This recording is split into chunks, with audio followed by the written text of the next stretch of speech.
जय हिंद साथियों, मैं अंकित कुमार यादव आप सभी का स्वागत करता हूं सृष्टि ज्ञान केंद्र में, जहां हम पढ़ रहे हैं कक्षा 11वीं की पॉलिटिकल साइंस को, और जिसमें हम चैप्टर 2 पढ़ रहे हैं। और चैप्टर 2 का नाम, जैसे कि आप जानते हैं, भारतीय संविधान में अधिकार है। मैंने आपको लास्ट क्लास में समता के अधिकार के बारे में विस्तार पूर्वक समझाया था, और आज मैं चल रहा हूँ आपको स्वतंत्रता के अधिकार के बारे में समझाने। स्वतंत्रता का अधिकार हमारे जीवन के लिए क्यों जरूरी है, ये समझना हम सबके लिए जरूरी है। और स्वतंत्रता का क्या अर्थ होता है, स्वतंत्रता का क्या अर्थ होता है, ये जानना भी हमारे लिए जरूरी है। क्या होता है स्वतंत्र होना, क्या होता है स्वतंत्र होना, और किस प्रकार से हमारा संविधान हमें स्वतंत्र करता है। और अगर हमारे पास ये चीजें नहीं हैं तो हमारी स्वतंत्रता खतरे में है। ये हमें कैसे पता चलेगा, ये भी हमारा संविधान बताता है। तो चलिए समझते हैं और जानते हैं कि क्या है स्वतंत्रता का अधिकार, क्या है स्वतंत्रता का अधिकार। तो आइए प्रारंभ करते हैं और विस्तार पूर्वक समझते हैं कि क्या है स्वतंत्रता का अधिकार। किसी भी लोकतंत्र में समता और स्वतंत्रता सबसे महत्वपूर्ण अधिकार है। किसी भी लोकतंत्र में सबसे महत्वपूर्ण अधिकार कुछ है तो वो क्या है, समता और स्वतंत्रता। समता और स्वतंत्रता किसी भी लोकतंत्र की बुनियाद है। अगर जड़, मतलब कह सकते हैं आप, जड़ है, लोकतंत्र की जड़ है। बिना इनके लोकतंत्र की आप कल्पना नहीं कर सकते हैं। लोकतंत्र की कल्पना का मूल आधार ही क्या है, मूल आधार ही आपका समता और स्वतंत्रता है। स्वतंत्रता और समता के द्वारा ही लोकतंत्र को स्थापित किया जाता है। बिना इन दोनों के आप लोकतंत्र की कामना नहीं कर सकते। समझ में आई बात? तो आगे सुनो। महत्वपूर्ण अधिकार है, इनमें से एक के बिना दूसरे की कल्पना नहीं की जा सकती। आप ये समझ लीजिए, ये एक दूसरे के पूरक है, एक दूसरे के पूरक। समझ में आई बात? बिना दूध के चाय नहीं बनाई जा सकती, बिना चाय पत्ती के चाय बनाई जा सकती है, बिना पानी के चाय बनाई जा सकती है। तो चाय पत्ती और पानी क्या है, एक दूसरे के पूरक है, एक दूसरे के पूरक है। समझ में आई बात? एक दूसरे की क्या है, पूरक। बिना गाड़ी के बिना तेल के गाड़ी चलाई जा सकती, अब तो संभव है। आप ये कहिए बिना ईंधन के गाड़ी चलाई जा सकती है? नहीं संभव। ईंधन चाहे वो कैसा भी ईंधन हो, ईंधन तो ईंधन होता है, बिजली भी ईंधन है। समझ में आई बात? तो ये जान लीजिए। तो उसी प्रकार से स्वतंत्रता के बिना समानता नहीं लाई जा सकती। समानता लानी है तो स्वतंत्रता भी हमें देनी ही पड़ेगी, स्वतंत्रता भी हमें देनी ही पड़ेगी। बिना स्वतंत्रता के हम समानता की कल्पना नहीं कर सकते, बिना स्वतंत्रता के हम समानता की कल्पना नहीं कर सकते। समझ में आई बात? आगे सुनो। स्वतंत्रता का अर्थ है, स्वतंत्रता का अर्थ समझो। स्वतंत्रता का अर्थ है चिंतन, अभिव्यक्ति और कार्य करने की स्वतंत्रता। सोचने की, बोलने की और काम करने की आजादी को स्वतंत्रता कहते हैं। मैं अपने जीवन को अपनी शर्तों पर जी रहा हूं, अपनी सोच के अनुसार जी रहा हूं, और मेरे मन में जो आ रहा है, जो मेरे मन में विचार है, उनको मैं व्यक्त कर रहा हूं, लिख रहा हूं, बोल रहा हूं, और जो मेरा मन कर रहा है मैं वो कार्य कर रहा हूं। तो मैं क्या हूं? मैं स्वतंत्र हूं। मैं स्वतंत्र हूं। अगर मैं अपनी इच्छा के अनुसार अपने जीवन को व्यतीत नहीं कर पा रहा हूं तो मैं स्वतंत्र नहीं कहूंगा। स्वतंत्रता की पहली शर्त क्या है? स्वतंत्रता की पहली शर्त है अपनी शर्तों पर जीवन को जीना। अपनी शर्तों पर जीवन को जीना। जो व्यक्ति अपनी शर्तों पर अपने जीवन को जी रहा है, उस व्यक्ति को हम कह सकते हैं कि वो स्वतंत्र है, वो व्यक्ति स्वतंत्र है। समझ में आया? स्वतंत्रता का पहला आधार क्या है? अपनी शर्त पर जीवन को जीना। अपनी शर्त पर जीवन को जीना ही स्वतंत्रता कहलाती है। ठीक, आगे सुनो। लेकिन स्वतंत्रता का अर्थ नहीं है कि हम जैसा चाहे वैसा करने लगे। समझ में आई बात? स्वतंत्रता का ये भी अर्थ नहीं है कि आप जो चाहे वो करने लगे। आपके पास डॉक्टर की डिग्री नहीं है और आप किसी पेशेंट की छाती खोलने लगे। भाई जिस काम के लिए जो योग्यता चाहिए, आप वो योग्यता धारण करने के बाद आप उस काम को कर सकते हैं। आपको कोई काम ना करने की स्वतंत्रता, मतलब आप किसी भी काम को चूज करके आप उस चीज को सीख कर सकते हैं। मतलब अब डॉक्टर की एक पढ़ाई है भाई, बिना वो पढ़ाई करे आप डॉक्टरी नहीं कर सकते। डॉक्टरी करनी है आपको तो डॉक्टर की आप पढ़ाई कीजिए, उसके उपरांत आप उस काम को कर सकते हैं। आप आजाद हैं कुछ भी करने के लिए, कुछ भी करने के लिए आजाद है। तो इसका मतलब ये नहीं है कि आप बम बनाएंगे, आप बम बनाने के लिए आजाद नहीं है। आप अपनी आजादी, सुन लो, आजादी का असली अर्थ क्या होता है? आजादी का सीधा सीधा अर्थ है कि आप अपनी आजादी का आनंद लेने के लिए किसी दूसरे की आजादी में दखल अंदाजी नहीं कर सकते। और अगर आप दूसरे की आजादी में आपकी आजादी के कारण दखल पड़ रहा है तो फिर आपको और आपकी आजादी को कैद कर दिया जाएगा, क्योंकि उसकी भी तो आजादी है ना। अगर मैं अपनी आजादी के लिए आपकी आजादी के साथ खिलवाड़ कर रहा हूं तो मुझे मेरी आजादी से हाथ धोना पड़ सकता है। समझ में आई बात? आजादी का सीधा सीधा अर्थ है आप अपनी आजादी का आनंद तभी तक उठा सकते हैं जब तक आपकी आजादी से किसी और की आजादी में किसी भी प्रकार का खलल ना पड़े। तो उस स्थिति को हम स्वतंत्रता कहते हैं। आपकी स्वतंत्रता के कारण किसी और की स्वतंत्रता में अगर बाधा पड़ रही है तो आपकी स्वतंत्रता में कटौती करके आपको जेल भी भेजा जा सकता है। समझ में आई बात? स्वतंत्रता का अर्थ समझे ना? स्वतंत्रता का अर्थ ये नहीं कि आपकी स्वतंत्रता असीमित है। असीमित किसी का कोई भी अधिकार नहीं है। आप तभी तक स्वतंत्र हैं जब तक आप किसी और की स्वतंत्रता में बाधा नहीं डाल रहे हैं। जैसे ही आपके कारण किसी और की स्वतंत्रता में बाधा पड़नी स्टार्ट होगी, आपकी स्वतंत्रता को काट लिया जाएगा। समझ में आई बात? आगे सुनिए। यदि ऐसा करने की इजाजत दे दी जाए तो बहुत सारे लोग अपनी स्वतंत्रता का आनंद उठाने से वंचित हो जाएंगे। समझ में आ गई बात? अगर किसी को यह आदेश दे दिया जाए कि आप जो चाहें वो करें तो बहुत सारे लोगों को तो अपनी आजादी से हाथ धोना पड़ जाएगा। भाई जो कमजोर होगा उसकी तो आप आजादी ही छीन लो। जो ताकतवर होगा व्यक्ति वो तो कमजोर व्यक्ति की आजादी ही छीन लो, उसकी तो आप आजादी ही छीन लेंगे। इसलिए आजादी का सीधा सीधा अर्थ है कि आप अपनी आजादी का आनंद उठाने के लिए तभी तक आजाद हैं जब तक आपकी आजादी के कारण किसी और की आजादी में किसी भी प्रकार की दखलंदाजी ना हो। समझ में आगे बात? आजादी का आगे सुनो।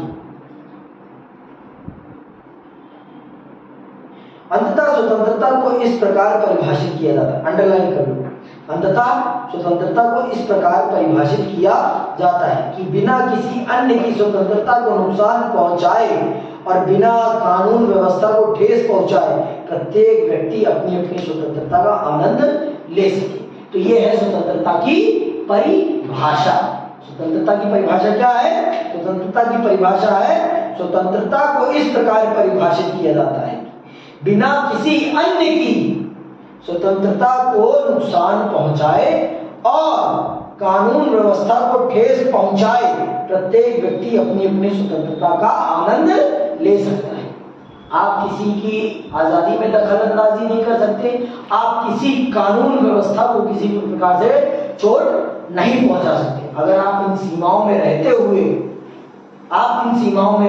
अपनी आजादी का आनंद उठा सकते हैं। और अगर आप इन सीमाओं को क्रॉस करने की कोशिश करेंगे तो आपकी आजादी को भी क्रॉस कर दिया जाएगा। समझ में आई बात? आजादी का सीधा सीधा अर्थ है कि बिना किसी और की आजादी को नुकसान पहुंचाए, कानून व्यवस्था को ठेस पहुंचाए, आप अपनी आजादी को एंजॉय करने के लिए स्वतंत्र हैं। समझ में आई बात? तो ये है आजादी का अर्थ, ये है आजादी का अर्थ। अब अगली चीज समझिए। जीवन और व्यक्तिगत स्वतंत्रता का अधिकार, जीवन और व्यक्तिगत स्वतंत्रता का अधिकार, जीवन और व्यक्तिगत स्वतंत्रता का अधिकार। तो चलिए समझते हैं इसको विस्तार पूर्वक कि ये क्या है जीवन और व्यक्तिगत स्वतंत्रता का अधिकार। इसको समझना और जानना बहुत जरूरी है हमारे और आपके लिए। तो आइए जानते हैं। स्वतंत्रता के सबसे महत्वपूर्ण अधिकारों में जीवन और व्यक्तिगत स्वतंत्रता का अधिकार है। स्वतंत्रता के अधिकारों में सबसे महत्वपूर्ण अगर अधिकार कुछ है तो वो कौन सा अधिकार है? जीवन और व्यक्तिगत स्वतंत्रता। भाई जीवन, बिना जीवित नहीं रहूंगा तो मेरे स्वतंत्र होने का कोई मतलब नहीं। और अगर मेरे पास मेरी पर्सनल लाइफ को एंजॉय करने का राइट नहीं तो इसका मतलब मैं स्वतंत्र नहीं। स्वतंत्र का मतलब क्या है? मेरे जीवन पर मेरा अधिकार है, मेरे जीवन पर मेरा अधिकार। अगर मुझे मेरे जीवन पर अधिकार ही नहीं है तो मेरे स्वतंत्र होने का कोई अर्थ नहीं। तो इसीलिए व्यक्तिगत स्वतंत्रता भी कहा गया है। जीवन और व्यक्तिगत, जीवन की स्वतंत्रता के साथ साथ आपको आपके व्यक्तिगत जीवन को भी स्वतंत्र रखना पड़ेगा, तब जाकर आप स्वतंत्र हैं असली रूप में। जिस दिन आप अपने व्यक्तिगत जीवन में अपने व्यक्तिगत फैसलों को लेने के लिए स्वतंत्र हो जाएंगे, उस दिन आप अपने आप को पूर्ण रूप से स्वतंत्र कह सकते हैं। समझ में आई बात? आगे सुनो।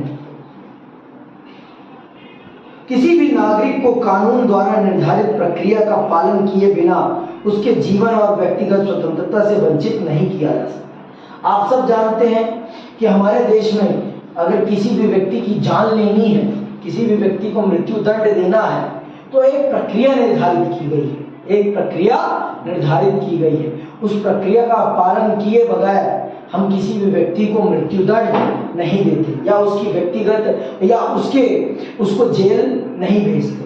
एक प्रक्रिया है, उस प्रक्रिया का पालन किया जाता है। उसके उपरांत ही किसी व्यक्ति का जीवन उससे लिया जाता है या फिर उसके व्यक्तिगत स्वतंत्रता को बाधित किया जाता है। अगर आपको गिरफ्तार भी किया जाता है तो सबसे पहले आपको गिरफ्तारी का कारण बताया जाता है। बिना गिरफ्तारी का कारण बताए आपको गिरफ्तार नहीं किया जा सकता, क्योंकि ये आपकी व्यक्तिगत स्वतंत्रता के खिलाफ है, क्योंकि ये आपकी व्यक्तिगत स्वतंत्रता के खिलाफ। क्योंकि जेल में कोई व्यक्तिगत नहीं होता, किसी के पास अपना पर्सनल कुछ नहीं होता, सब कुछ वहाँ क्या होता है? सबका होता है। वहाँ पर कुछ पर्सनल नहीं है। वहाँ ना आपके पास, जैसे आप अभी कहते हैं मेरा पर्सनल फोन है, मेरा पर्सनल फोन, वहाँ कुछ पर्सनल नहीं है, वहाँ सब कुछ सबका है। ठीक है? पब्लिक, जो पब्लिक टॉयलेट है, इस पे कोई कह सकता है कि मेरा खुद का है, लेकिन आप यहाँ पर जो आपके घर में टॉयलेट है वहां पर आप निर्धारित कर सकते हो कि कौन जाएगा कौन नहीं, है ना? तो वो क्यों? वो आपका क्या है? वो आपका पर्सनल है, प्राइवेट है। तो ये समझ में आई बात? तो ये जान लो आप। तो सरकार भी किसी भी व्यक्ति के जीवन में या व्यक्तिगत स्वतंत्रता में कटौती जब करती है तो एक प्रक्रिया के द्वारा करती है। भारत के संविधान ने एक प्रक्रिया बता रखी है कि अगर आप किसी भी व्यक्ति के जीवन को समाप्त करते हैं अथवा उसकी व्यक्तिगत स्वतंत्रता में बाधा पैदा करते हैं तो इस वर्णित प्रक्रिया का पालन किए बगैर आप उसके साथ ये नहीं कर सकते हैं। ठीक है? एक वर्णित प्रक्रिया बताई गई है और उस वर्णित प्रक्रिया का पालन करे बगैर वो काम नहीं किया जा सकता है। आगे सुनिए।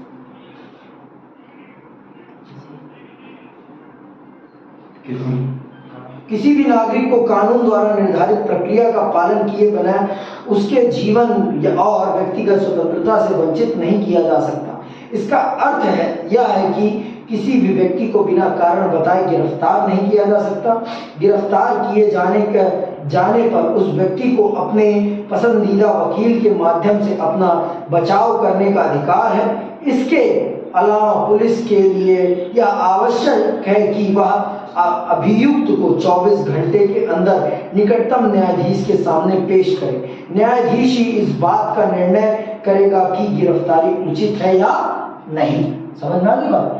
अगर आपको कभी भी गिरफ्तार किया जाता है या मैं क्या कह रहा हूँ, आपकी व्यक्तिगत जीवन को बाधित किया जाता है, तो अगर पुलिस आपको गिरफ्तार करेगी तो पहले तो आपको गिरफ्तारी का कारण बताएगी। पहली बात तो आपको गिरफ्तारी का कारण बताएगी, समझ में आई बात। फिर उसके बाद आपको 24 घंटे के अंदर अंदर आपको न्यायाधीश के सामने प्रस्तुत करेंगे, और फिर न्यायाधीश ये निर्धारित करेंगे कि आपकी गिरफ्तारी का कारण उचित है या अनुचित, आपको जेल भेजा जाएगा या छोड़ दिया जाएगा, वो निर्धारित करेंगे। बिना इस वर्णित प्रक्रिया का पालन किए बगैर किसी भी व्यक्ति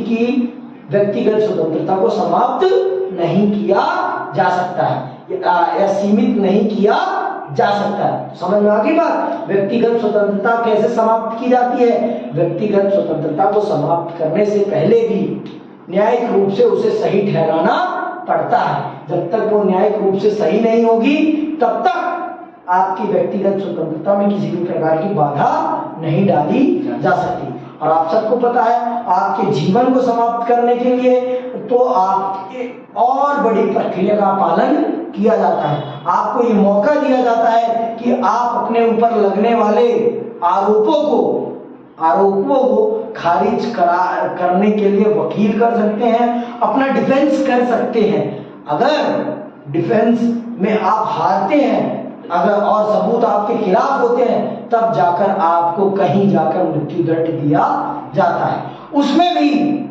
उसमें भी आपको आखिरी प्रावधान दिया जाता है कि आप राष्ट्रपति को माफीनामा भेजकर उनसे क्षमा मांग सकते हैं, जीवन दान मांग सकते हैं, तो वो उनके ऊपर होता है। अगर वो दे देती हैं तो आपको जीवन दान मिल जाता है। समझ में? तो बहुत बड़ी प्रक्रिया है। और माना भी जाता है भाई कि अगर हमें किसी को जीवन देने का अधिकार नहीं है तो किसी का जीवन लेने का अधिकार भी हमें इतनी आसानी से नहीं मिलना चाहिए। समझ में आई बात। इसीलिए हमारे देश में किसी भी व्यक्ति को बहुत ही कम तक मृत्यु दंड दिया जाता है। मृत्यु दंड बहुत ही डेयर केसेस में दिया जाता है, बहुत ही खूंखार केसेस में दिया जाता है मृत्यु दंड, नहीं तो आजीवन कारावास देकर छोड़ दिया जाता है। आजीवन कारावास देकर छोड़ दिया जाता है। समझ में क्यों? तो आजीवन कारावास में आपकी व्यक्तिगत स्वतंत्रता आपसे छीन ली जाती है। आपकी व्यक्तिगत स्वतंत्रता आपसे छीन ली जाती है। समझ में आई बात? आगे सुनिए। इस अधिकार द्वारा किसी व्यक्ति के जीवन को मनमाने ढंग से समाप्त करने के विरुद्ध ही गारंटी नहीं मिलती, बल्कि इसका दायरा और भी व्यापक है। सर्वोच्च न्यायालय के पिछले अनेक निर्णयों द्वारा इस अधिकार का दायरा बढ़ा है। सर्वोच्च न्यायालय के निर्णय के अनुसार इसमें शोषण से मुक्त और मानवीय गरिमापूर्ण जीवन जीने का अधिकार अंतर्निहित है। न्यायालय ने माना कि जीवन के अधिकार का अर्थ है कि व्यक्ति को आश्रय और आजीविका का भी अधिकार हो, क्योंकि इसके बिना कोई व्यक्ति जिंदा नहीं रह सकता। आज के टाइम पे जीवन के अधिकार के अंतर्गत आपको आजीविका का अधिकार भी मिलता है, आजीविका का अधिकार और आश्रय का अधिकार भी। आश्रय का अधिकार मतलब आपको घर दिलाना भी सरकार की जिम्मेदारी है, आपको नौकरी दिलाना भी सरकार की जिम्मेदारी है, क्योंकि बिना इन दोनों के जीवन के अधिकार का कोई महत्व नहीं है। बिना इन दोनों के जीवन के अधिकार का कोई महत्व नहीं है। समझ में आई बात? ये दोनों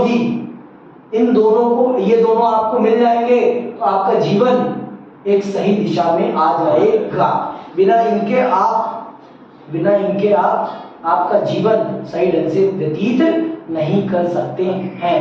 तो समझ में आ गई बात? इस अधिकार के अंतर्गत किस प्रकार से संविधान आपके जीवन को और आपकी व्यक्तिगत स्वतंत्रता को सुरक्षित करता है। समझ में आई बात? आपको मनमाने ढंग से आपकी स्वतंत्रता को बाधित नहीं किया जा सकता, बिना कारण आपको जेल नहीं भेजा जा सकता। समझ में आई बात? आई बात समझ में कि नहीं आई? कुछ करना पक्का? चलो, एक बहुत ही जरूरी जरूरी है। हमारे मतलब आप कह सकते हैं ये हमारी स्वतंत्रता के अधिकार पर ना एक काला धब्बा है। इस अधिकार के अंतर्गत सरकार हमारी स्वतंत्रता को हमसे कभी भी छीन ले सकती है, हमसे कभी भी छीन सकती है। समझ में आई बात? और इस अधिकार को या इस कानून को कहते हैं निवारक नजरबंदी। क्या कहते हैं? निवारक नजरबंदी कहते हैं। और ये अधिकार सरकार सबसे ज्यादा प्रयोग करती है अपने विरोधियों के लिए। अगर उन्हें शक है किसी पर कि ये व्यक्ति मेरे खिलाफ कुछ कर सकता है, सरकार इस कानून का दुरुपयोग करके उन लोगों को रास्ते से हटा देती है एक छोटे समय के लिए। चलिए समझते हैं निवारक नजरबंदी क्या है। निवारक नजरबंदी क्या है? ठीक है। सामान्यतः आपको पता चल गया, सामान्यतः जब किसी व्यक्ति को गिरफ्तार किया जाएगा तो क्या किया जाएगा? गिरफ्तार जब किया जाएगा तो आपको आपकी गिरफ्तारी का पहले तो कारण बताया जाएगा और 24 घंटे में आपको न्यायाधीश के सामने प्रस्तुत किया जाएगा। फिर न्यायाधीश ये निर्धारित करेंगे कि आपकी गिरफ्तारी सही है या गलत, वो निर्धारित करेंगे। लेकिन जब किसी व्यक्ति को निवारक नजरबंदी के द्वारा गिरफ्तार किया जाता है तो जो ये वर्णित प्रक्रिया है ना, जो वर्णित प्रक्रिया है किसी भी व्यक्ति की आजादी को छीनने, स्वतंत्रता को छीनने का, उसकी व्यक्तिगत स्वतंत्रता को समाप्त करने का, तब वो वर्णित प्रक्रिया पालन में नहीं लाई जाती। जब किस कानून के अंदर आपको गिरफ्तार किया जाता है? निवारक नजरबंदी के अंतर्गत। जब आपको निवारक नजरबंदी के अंतर्गत गिरफ्तार किया जाता है ना, तो वो जो वर्णित प्रक्रिया है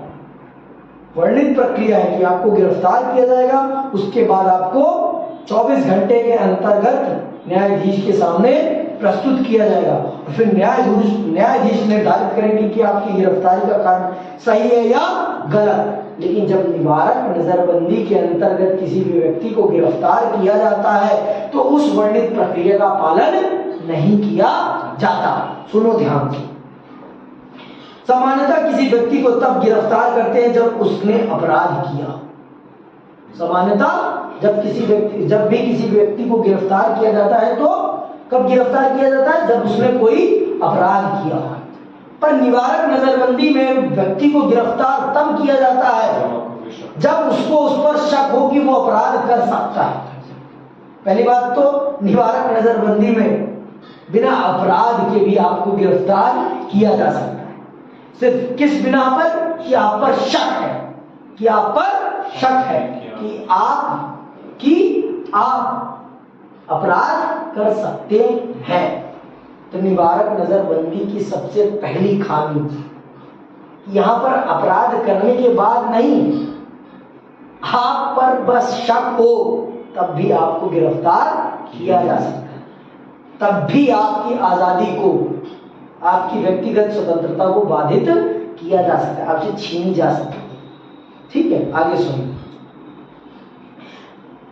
पर इसके अपवाद भी हैं। कभी कभी किसी व्यक्ति को इस आशंका पर भी गिरफ्तार किया जा सकता है कि वह कोई गैर कानूनी कार्य करने वाला है। निवारक नजरबंदी में व्यक्ति को कब गिरफ्तार किया जाता है? जब उस पर शक हो कि वो कोई गैर कानूनी काम करने वाला है, कोई गैर कानूनी काम करने वाला है। शक के बिना पर गिरफ्तार किया जाता है। इसमें आपको किस बिना पर गिरफ्तार किया जाता है? शक, कि आप पर हमें शक है कि आप ऐसा काम करेंगे, इसलिए हम आपको गिरफ्तार करते हैं। इस आधार पर आपको गिरफ्तार किया जाता है। किसमें? निवारक नजरबंदी में। समझ में? यहां पर आप अपराध नहीं किए हुए हैं, सिर्फ आप पर क्या है? शक कि आप अपराध कर सकते हैं, आप अपराध कर सकते हैं। समझ में बात? आगे सुनो। और फिर उसे वर्णित प्रक्रिया का पालन किए बिना ही कुछ समय के लिए जेल भेजा जा सकता है। जहां नॉर्मल प्रोसीजर में आप गिरफ्तार तब होते हैं जब आपने कोई अपराध किया हो और आपको 24 घंटे के अंतर्गत मजिस्ट्रेट या न्यायाधीश के सामने प्रस्तुत किया जाता है और वो निर्धारित करते हैं कि आपने कोई अपराध किया है, आपकी गिरफ्तारी सही है या गलत, वो निर्धारित करते हैं। पर निवारक नजरबंदी में आपको बिना किसी अपराध किए बगैर गिरफ्तार कर लिया जाता है, बस इस आधार पर कि आप अपराध कर सकते हैं, अथवा आपको कुछ समय के लिए उस वर्णित प्रक्रिया का पालन कराए बगैर आपको जेल भेजा जा सकता है, जेल भेजा जा सकता है। और इसी प्रक्रिया को हम क्या कहते हैं, इस कानून को हम कहते हैं निवारक नजरबंदी। इसे कहते हैं हम निवारक नजरबंदी। समझ में आ गया? आगे सुन।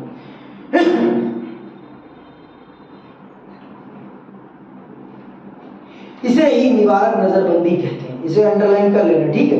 इसका अर्थ यह हुआ कि यदि सरकार को लगे कि कोई व्यक्ति देश की कानून व्यवस्था या शांति और सुरक्षा के लिए खतरा बन सकता है तो वह उसे बंदी बना सकती है, लेकिन निवारक नजरबंदी अधिकतम 3 महीने के लिए ही हो सकती है। 3 महीने के बाद ऐसे मामले समीक्षा के लिए एक सलाहकार बोर्ड के समक्ष लाए जाते हैं।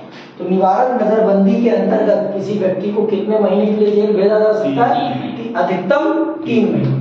और अगर आप 3 महीने से अधिक उस व्यक्ति को जेल में रख रहे हैं तो आपको उसे जेल में रखने के कारण को न्यायाधीश के सामने उचित ठहराना पड़ेगा, तभी आप उसे रख सकते हैं, नहीं तो नहीं।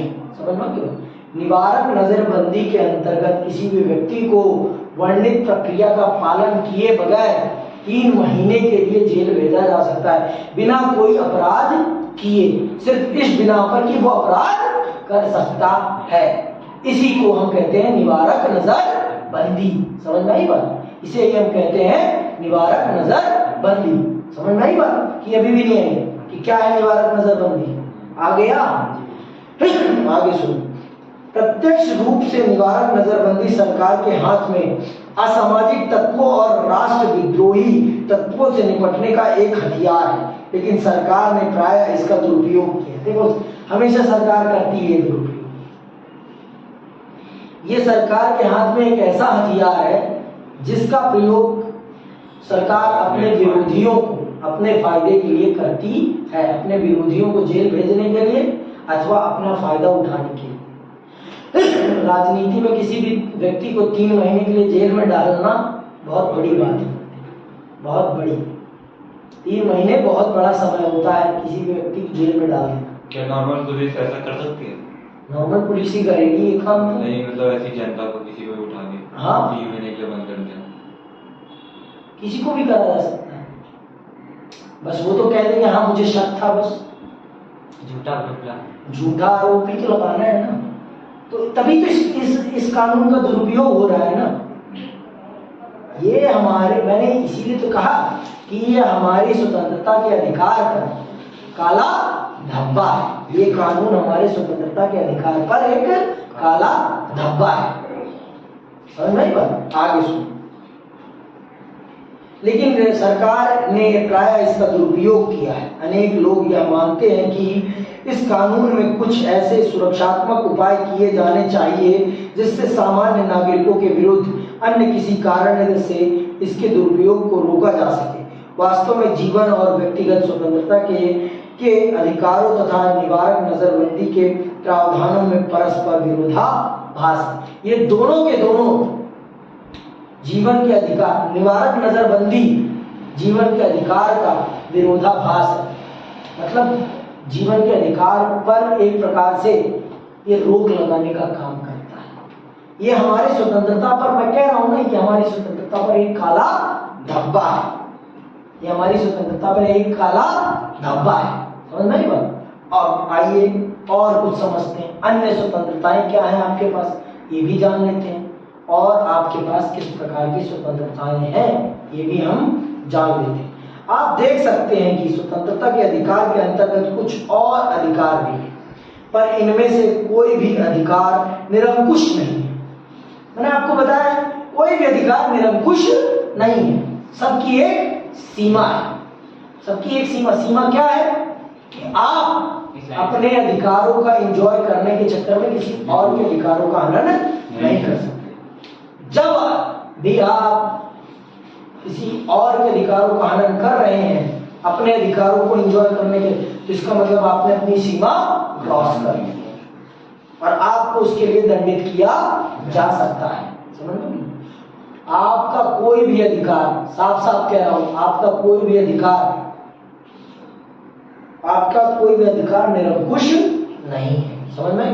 इनमें से प्रत्येक के प्रयोग पर सरकार कुछ प्रतिबंध लगा सकती है। उदाहरण के तौर पर भाषण और अभिव्यक्ति के अधिकार, आपको बोलने का, लिखने का अधिकार है, जिसका मतलब ये नहीं है कि आप किसी को गाली देंगे, आप किसी को गाली देंगे, ये अधिकार नहीं है।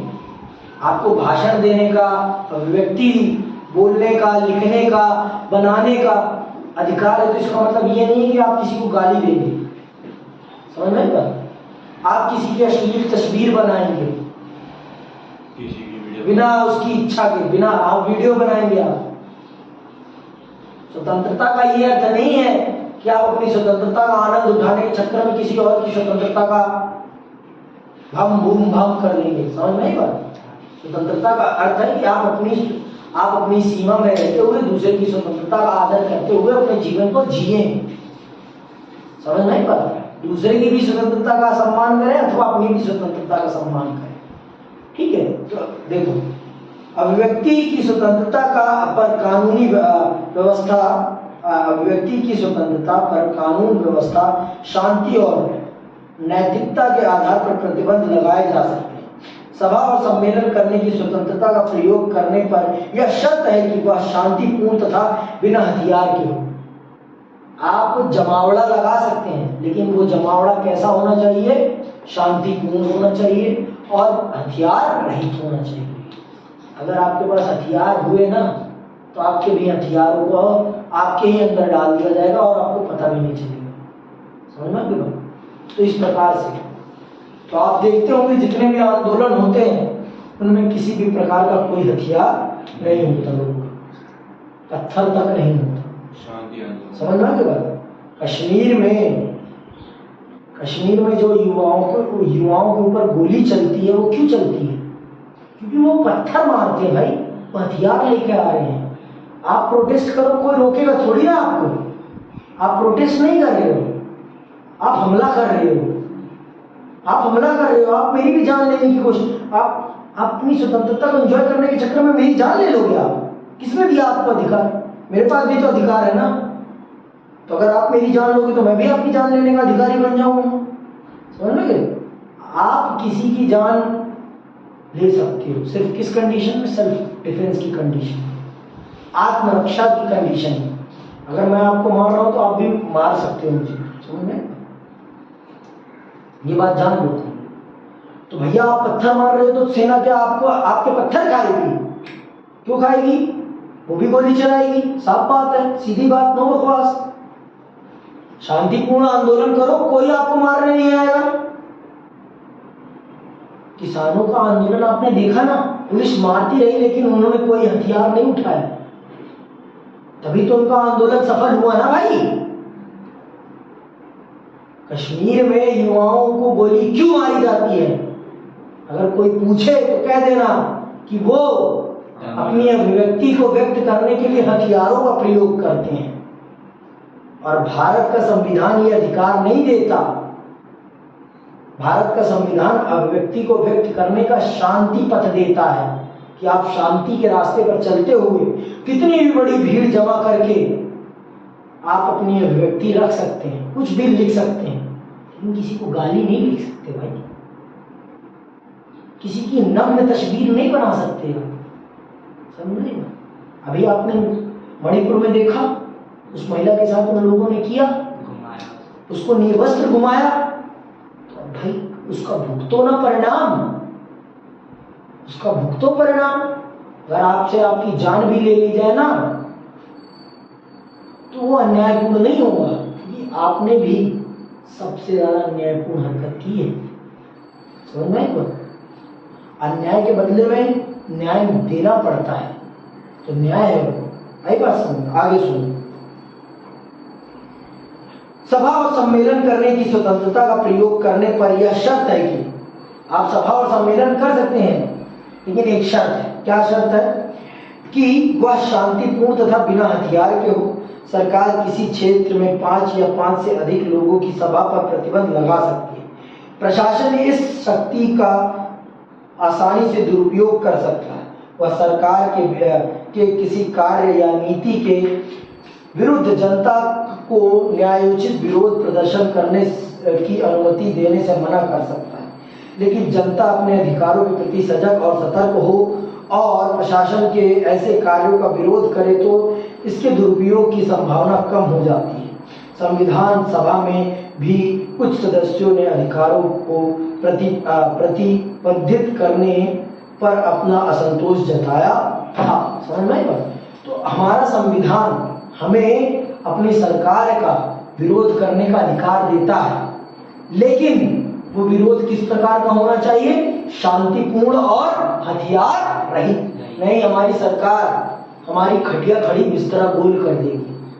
देखो, हर सरकार चाहती है कि मेरा कोई विरोध न करे। हर राजा चाहता है कि उसका कोई विरोधी ना हो, लेकिन भारत एक लोकतांत्रिक राष्ट्र है। लोकतांत्रिक राष्ट्र में विरोध तो झेलना पड़ता है, चाहे वो कितनी भी अच्छी नीति क्यों ना हो, कुछ भी हो। समझ में आएगा? तो लोकतंत्र में विरोध तो आपको झेलना ही पड़ेगा, कुछ भी हो जाए। लोकतंत्र में विरोध तो झेलना पड़ता है। अच्छे को तो आप क्या चीज हो। समझ में आई बात? आगे सुनिए। अब आपको मैं बता देता हूं आरोपी या अभियुक्त के अधिकार। अब मैं चल रहा हूं आपको क्या बताने? अब मैं चल रहा हूं आरोपी के और अभियुक्त के अधिकारों के बारे में।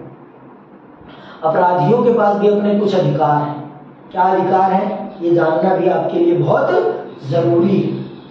एक अपराधी या जिसके ऊपर आरोप लगा है, उसके पास भी अपने कुछ अधिकार हैं। अभियुक्त किसे कहते हैं? अभियुक्त उसे कहा जाता है जिस पर अभी तक जो आरोप लगा है वो उस पर साबित ना हुआ, उसे क्या कहते हैं? अभियुक्त कहते हैं। क्या कहते हैं? अभियुक्त। तो आरोपी के पास भी और अभियुक्त के पास भी, दोनों के पास कुछ अधिकार है। हमारा संविधान उन्हें भी कुछ अधिकार देता है। क्या अधिकार देता है? चलिए ये आपको मैं बताता हूँ, सुनिएगा। हमारा संविधान इसका भी प्रावधान करता है कि उन लोगों को भी पर्याप्त सुरक्षा मिले जिन पर विभिन्न अपराधों के आरोप हों।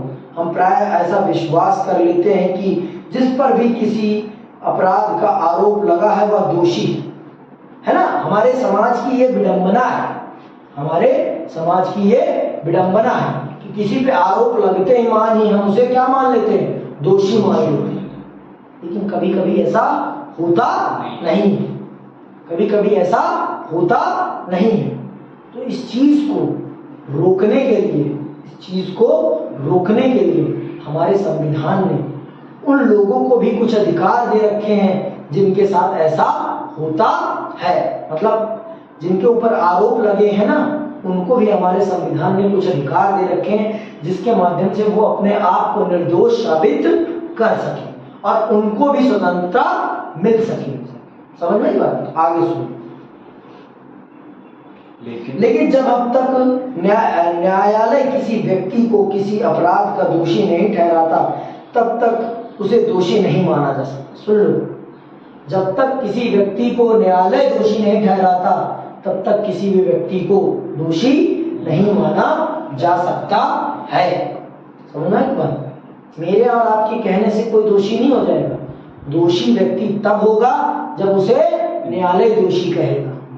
समझ में आ गई बात? अगर न्यायालय ने कह दिया कि आप पाक साफ हो तो आप पाक साफ हो, आप पाक साफ हो। फिर आई बात समझ में? आगे सुनो।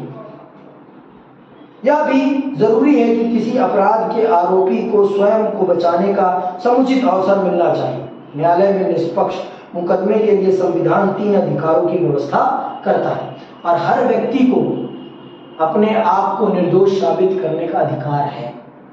हमारा संविधान हर व्यक्ति को, हर आरोपी को, हर अभियुक्त को ये मौका देता है कि वो अपने आप को निर्दोष साबित कर सकते हैं। और इस चीज को करने के लिए हमारे संविधान ने 3 प्रावधान किए हैं। सुनना, व्यवस्थाएं। पहला, किसी भी व्यक्ति को एक ही अपराध के लिए एक बार से ज्यादा सजा नहीं मिलेगी।